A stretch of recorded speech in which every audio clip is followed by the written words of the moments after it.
અમદાવાદ શહેરમાં પ્રથમ green bus stand તૈયાર કરાયો। સાબરમતી વિસ્તારમાં રાજુલ પાર્ક સોસાયટી નજીક એમટીએસ બસ સ્ટેન્ડ વર્ષો જૂના વૃક્ષને કાપ્યા વગર તૈયાર કરાયું। આ શેલ્ટરની છત ઉપર વનોનિયા એલિપ્ટિકા ક્લાઇમ્બર છોડ લગાવવામાં આવ્યા। ચોમાસામાં આ છોડ આખી છત ઉપર ફેલાઈ જશે, પરિણામે મુસાફરોને કુદરતી છાંયડો અને ઠંડક મળવાની સાથે શુદ્ધ હવા પણ મળશે।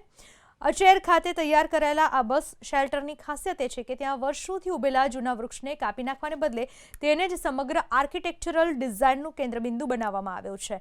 Rain water harvesting system, computer માહિતી બોર્ડ, સાઇનેજ અને એલઈડી લાઇટ સાથેના આવા સ્ટેન્ડ ભવિષ્યમાં શહેરના અન્ય વિસ્તારમાં પણ ઊભા કરાશે।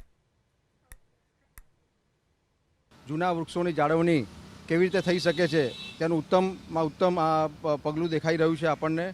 અને ખાસ કરીને ઉનાળામાં અને ચોમાસામાં જ્યારે ગરમી વધારે લાગે અને ચોમાસામાં વરસાદ આવે ત્યારે આ રીતનું રૂફટોપ, આ રીતનું જે રૂફ પેક કરેલું છે એ રીતનું બસ સ્ટેન્ડ ખરેખર બહુ સરસ બન્યું છે અને સારામાં સારો ઓક્સિજન બી આનાથી રીપ્રોડ્યુસ થઈને પબ્લિકને અને અમદાવાદના લોકોને સારામાં સારી સગવડ મળે એ રીતનું આ બસ સ્ટોપ બનેલું છે।